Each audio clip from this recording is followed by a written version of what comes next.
Quando eu tinha 20 anos, eu tava deslocado de tudo.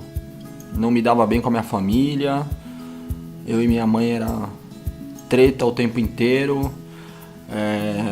A faculdade que eu tinha entrado era legal, mas talvez não fosse o que eu queria. Tinha alguma coisa que tava me segurando e eu queria sair fora. Aí um belo dia, numa conversa muito sem sentido na faculdade, um conhecido, não era nem amigo, era conhecido, Fred, ele era meio mochileiro, viajou uns 3, 4 lugares do mundo aí, era todo viajandão, sabe? Ele chegou e falou, vai pro Japão, é da hora. Eu falei, porra, vai pro Japão, meu. É muito surreal pensar em ir pro Japão, né? E aí eu fui. Depois de menos de um ano dessa conversa eu fui. Casei, que eu não casaria se não fosse pra ir pro Japão. Ela também não, imagino.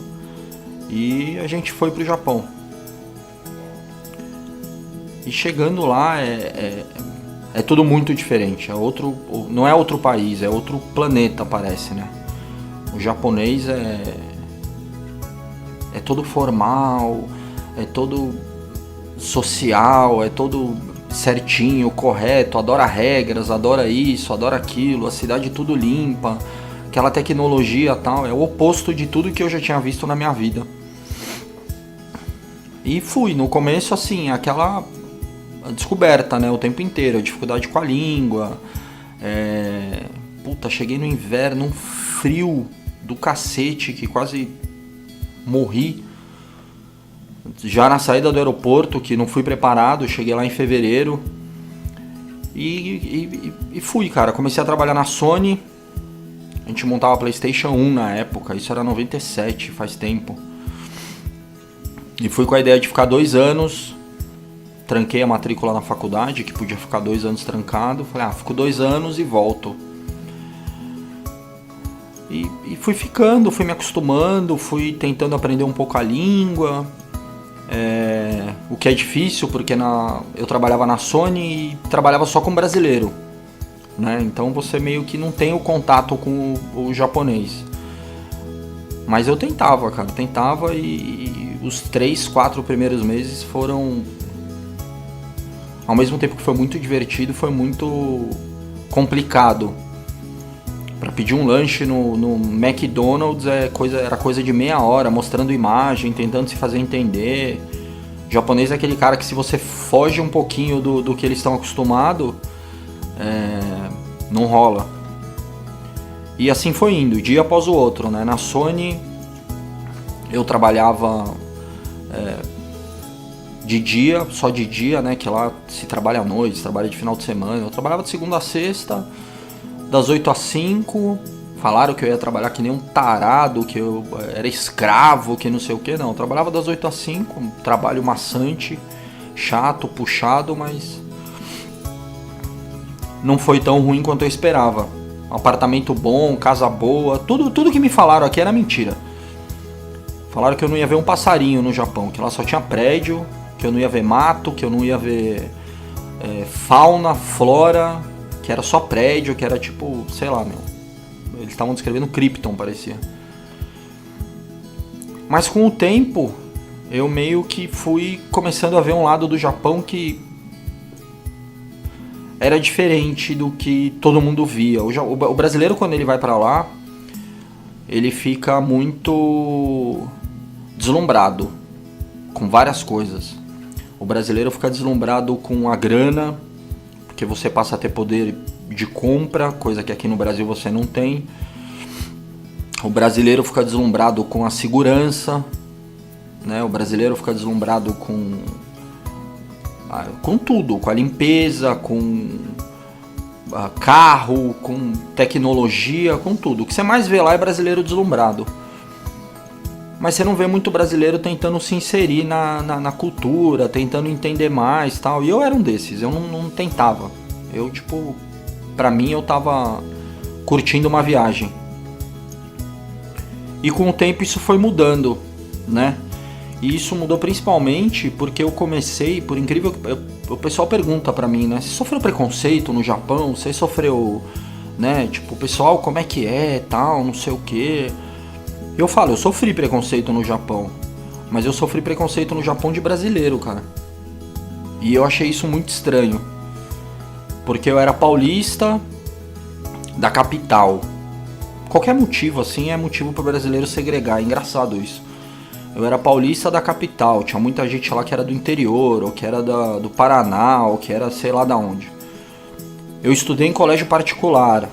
O pessoal estudou em escola pública, o pessoal não sei o que. Eu ouvia rock. Porra, eu escuto sertanejo. Na época tava o auge do sertanejo. Eu escuto não sei o que lá. E eu sempre expressei minha opinião, né? Então o pessoal vinha e falava, o que você acha de Sandy Júnior? Eu falava, eu acho uma bosta, velho, eu acho uma merda. E o pessoal ficava puto com isso, né? Que a gente não pode ser verdadeiro. Então eu sofri preconceito de brasileiro. E ao mesmo tempo eu comecei a tipo, fazer amizade com alguns japoneses, mesmo sem falar a língua. Não uma amizade, tipo, próxima, mas uma amizade, um relacionamento. E os caras não tinham isso, sabe? Que nem falar, você é isso, você é aquilo, poxa, que legal, você gosta disso? Não, eu gosto disso, mas que legal isso que você gosta. E eu comecei a ver como eles eram evoluídos, cara, como sociedade mesmo, como indivíduos, como tudo, né? Era comum depois do trabalho a gente sair pra jogar bola, né? Ou de final de semana, e eram várias quadras. E toda vez que a gente ia jogar tinha briga, mano, com os brasileiros. Sempre tinha briga. E eu morei no Japão 10 anos. Eu nunca vi japonês brigando por causa de futebol.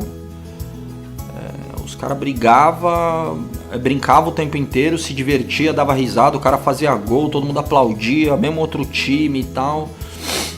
Então essas coisas foram me cativando. E eu voltei pro Brasil em 99. Pra minha filha nascer. Eu descobri que se ela nascesse no Japão, ela não ia ser japonesa. Eu descobri que se eu registrasse ela lá no Japão, no consulado brasileiro, ela não ia ser brasileira.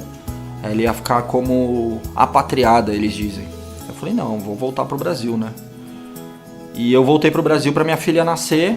Fiquei aqui uns 6, 7 meses. Quando dei a idade dela poder voar, a gente voltou pro Japão. Aí começou uma segunda fase, né? A primeira fase, a fase de descoberta, tinha passado. A segunda fase eu tinha mais responsabilidade. Eu tava indo com uma criança, de colo, tudo. Então só eu ia trabalhar no começo. E foi bem mais difícil. Mas eu comecei a me empenhar para aprender a língua. Que até então eu não sabia falar a língua direito, né? A gente tem o costume, inclusive, de falar rai pra tudo, né? Eu trabalhava abastecendo linha e tinha uma chefe japonesa brava pra caramba, Hayashi-san. E ela vinha falar comigo e ela falava muito rápido, isso na minha primeira passagem. E eu não entendia porra nenhuma e eu falava rai. Aí ela fazia tudo errado, né? E ela ficava puta, né? E ela foi lá e chamava os caras da empreiteira pra fazer a tradução pra mim e falava, eu tô falando pra ela fazer assim, pra ele fazer assim, assim, assado. E ele tá fazendo tudo errado. Aí eu falei pro cara, não entendo nada do que ela fala, né? E o cara falou, então por que você fala rai, né? Eu falei, beleza, não vou mais falar rai, né? Aí ele me explicou o que tinha que fazer, eu fiz tudo. Aí depois ela passou pra mim, séria, né? Ela era muito séria, essa mulher. Ela passou pra mim, fez assim e fez assim. Eu falei, filha da puta, a mulher tá me chamando de cabeção ainda, né, meu?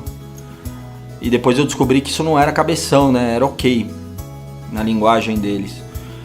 Então eu percebi que não adiantava falar rai, eu precisava estudar, né? E depois com a minha filha eu falei, não, vou estudar. E comecei a estudar japonês, comecei a conversar mais com japonês. Paguei muito mico, me ferrei muito, falei muita asneira. O japonês é uma língua que se você fala uma palavra diferente pro japonês, uma entonação diferente, ele não tem aquele jogo de cintura que a gente tem de falar, não, vou me esforçar pra entender que o cara é estrangeiro.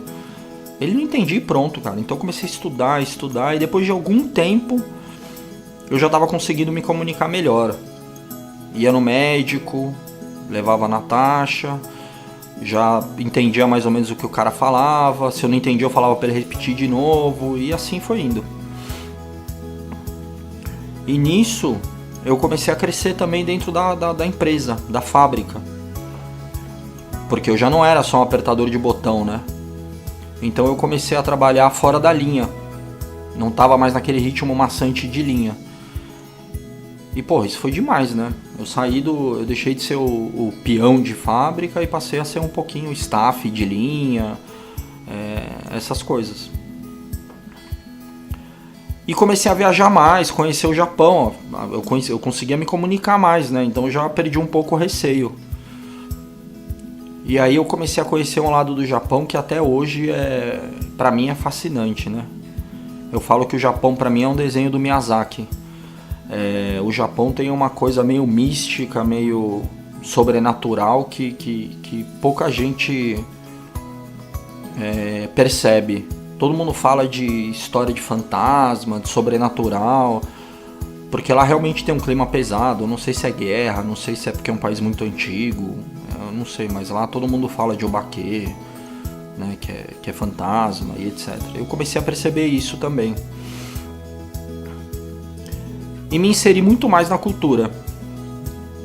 Eu lembro que nos meus últimos... Eu já tinha uns 6 anos de Japão, eu consegui virar líder de linha. Foi meio por acaso. O líder da linha que eu trabalhava, ele foi embora pro Brasil depois de um terremoto muito foda que teve lá. O cara ficou com medo e falou, chega dessa vida, e foi embora. E eu ia ser o staff, que é o segundo da linha, né? Os caras falaram, você vai ter que ser líder agora. Então foi meio... O cara era bunda mole e eu virei líder. E veio mais responsabilidade. E aí a gente começou a tipo, conversar direto com o japonês, ir em reunião, ir não sei o que lá. Aí os caras falaram, vai nesse lugar, vai conhecer esse templo, vai não sei aonde. E cada vez mais eu fui me inserindo. E chegou uma hora que eu já conseguia, eu ficava, lógico, né, meus amigos brasileiros, tenho bons amigos que eu fiz e que eu vou levar pra minha vida inteira. Mas eu comecei a fazer amizade com o japonês e conhecer um lado do Japão que eu não imaginava que eu ia conhecer. E esse lado místico ficou muito latente, assim. Eu começava a perceber coisas que é difícil até de explicar, sabe? Porque tá no cheiro, tá na planta, tá na árvore, tá no templo, tá nessas coisas todas. Aí um belo dia, né, na minha... sei lá, uns 3 anos depois dessa minha volta, eu tive que tomar uma decisão de ou ficar com a Natasha lá e ela estudar e se alfabetizar lá no Japão, ou ela voltar pro Brasil e se alfabetizar aqui. Era uma decisão difícil. E eu não queria tomar essa decisão por ela. Aí ela veio pro Brasil pra ficar uns 3 meses, veio com a tia dela, que a tia dela ia ficar 3 meses, se ela só não se adaptasse, ela voltava, se ela se adaptasse, ela ia ficar com a minha mãe.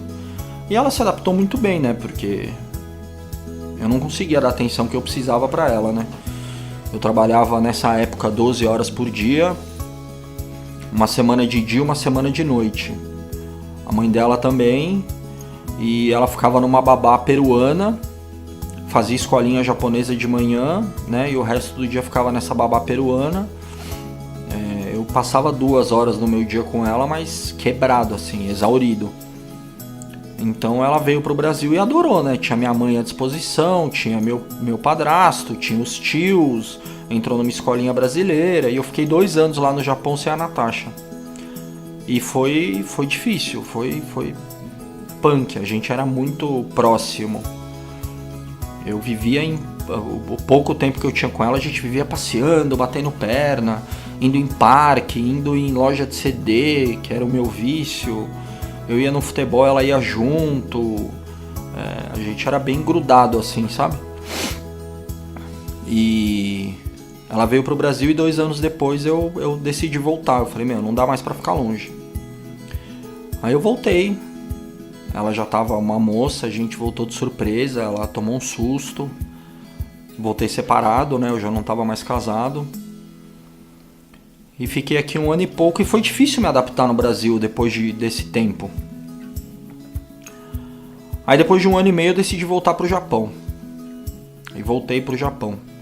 Fiquei 1 ano dessa última vez. E esse 1 ano foi o mais difícil. Eu peguei a recessão no Japão e tal. Mas a pior parte foi porque foi uma vez eu tava à noite em casa e deu umas 10h30, 11 horas. Começou a tocar sirene de ataque antiaéreo, que o Japão ainda tem isso. Só que é mais pra avisar de desastre natural, né? E começou a tocar essa sirene, bateu um desespero, eu não sabia que porra que tava acontecendo. Eu falei, peguei o passaporte e fui embora, né? Sumi. Aí a gente foi pra um lugar alto, porque tava chovendo muito forte, eu imaginei que tivesse alguma coisa. Eu já imaginei um tsunami arregaçando tudo, né? Fui pra um lugar bem alto, saí fora e fiquei lá e chovendo. Eu acho que eu nunca vi uma chuva daquela. Eu pensei que ia acabar o mundo mesmo. E ficou umas 3 horas essa chuva e depois eu voltei, já tava amanhecendo. Era umas 4 e pouco, 5 horas, já tava amanhecendo, era verão, tava amanhecendo cedo. Pra rua onde eu morava. E tava tudo alagado, tudo, mas muito alagado assim. E eu tava no Japão fazia uns 3 meses, tava tentando recomeçar, tava com mobília recém-comprada, tava trabalhando pouco, aquela dificuldade inicial que todo mundo tem. E eu falei, preciso ir lá ver minha casa, né? Preciso ir lá. E eu fui andando no meio da água, achando que, né, tudo bem, uma hora a água tava aqui no meu pescoço. E entrei e tinha perdido tudo. Né, o Japão tudo fica no chão, né? Então eu tinha perdido tudo. A geladeira tava boiando, os tatame tava boiando, tava tudo boiando, estragou tudo.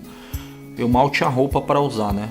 Tinha que salvei algumas coisas, a gente tem as lavanderias de moeda lá, tentamos salvar o máximo possível, mas perdi tudo, praticamente tudo. Deu para salvar pouquíssima coisa.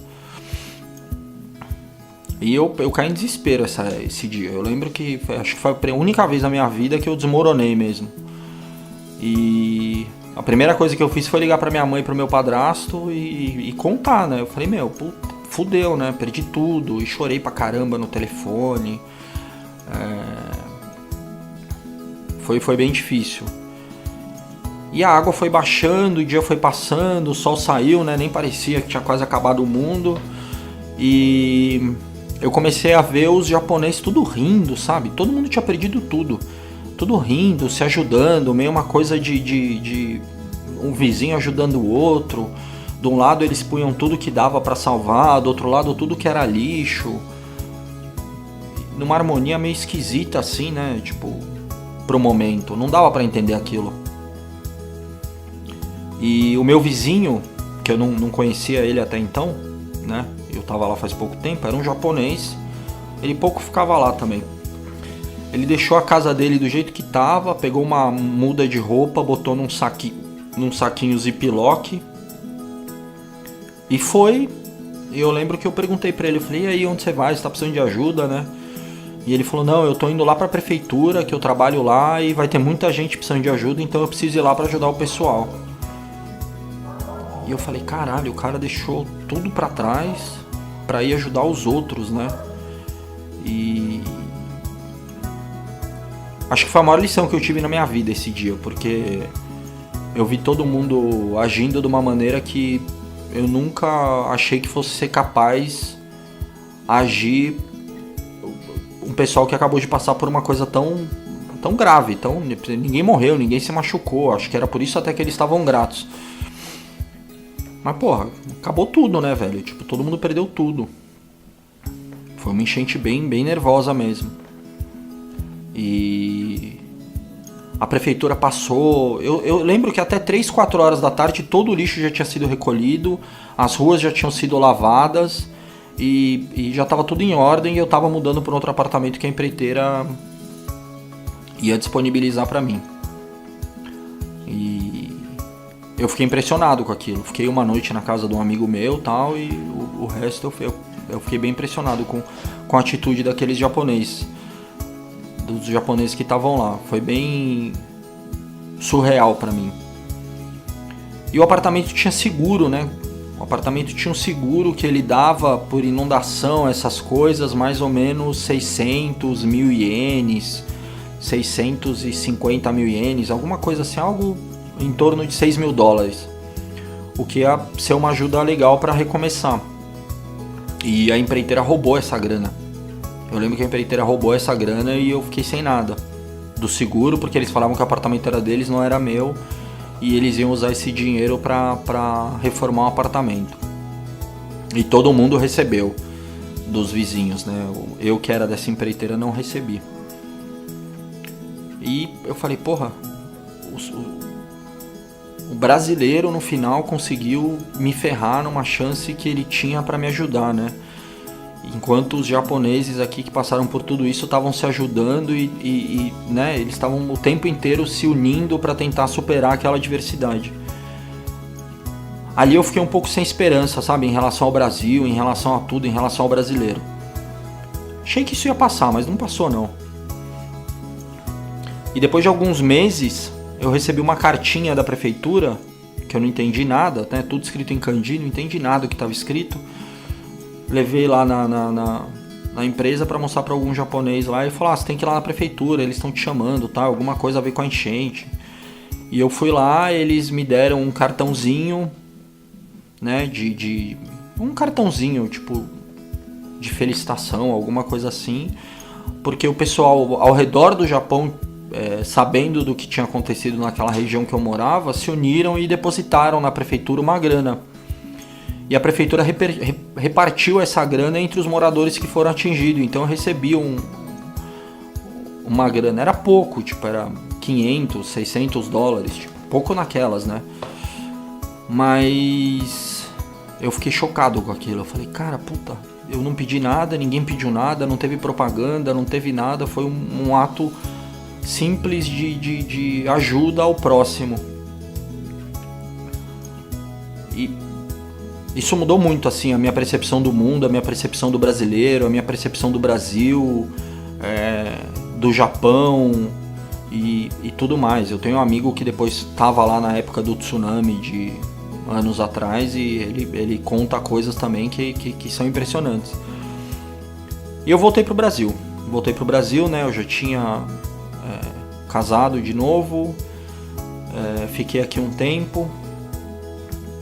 E cheguei bem nessa época dessa disputa. Cheguei em 2009, 2010, mas logo depois começou essa polarização política, esse debate, essa treta toda, essa bagunça, esse fla-flu de política que beira o insuportável, né?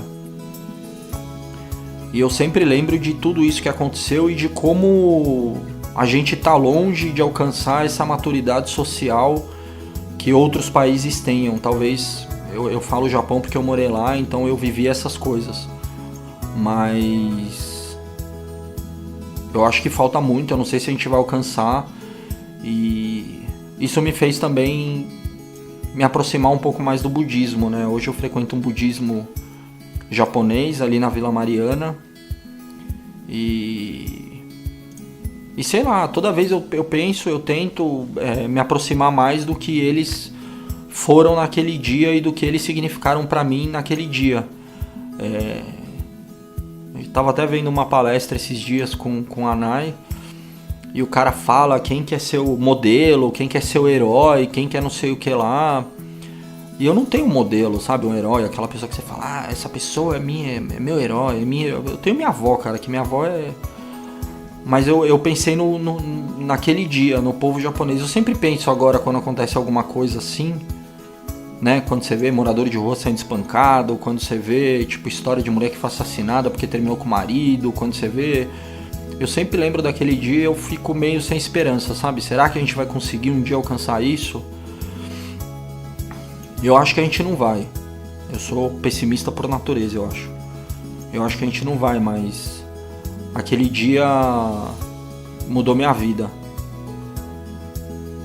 E tem outras coisas que aconteceram. O Japão foi muito divertido, eu fui muito em show, Puta, eu fui...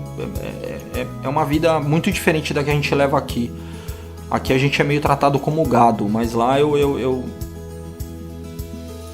me diverti muito, eu vivi muitos bons momentos, eu fiz amizades incríveis. Mamá e He-Man são meus amigos pra sempre. E eu aprendi mais lá em, sei lá, um dia do que eu podia aprender aqui minha vida inteira.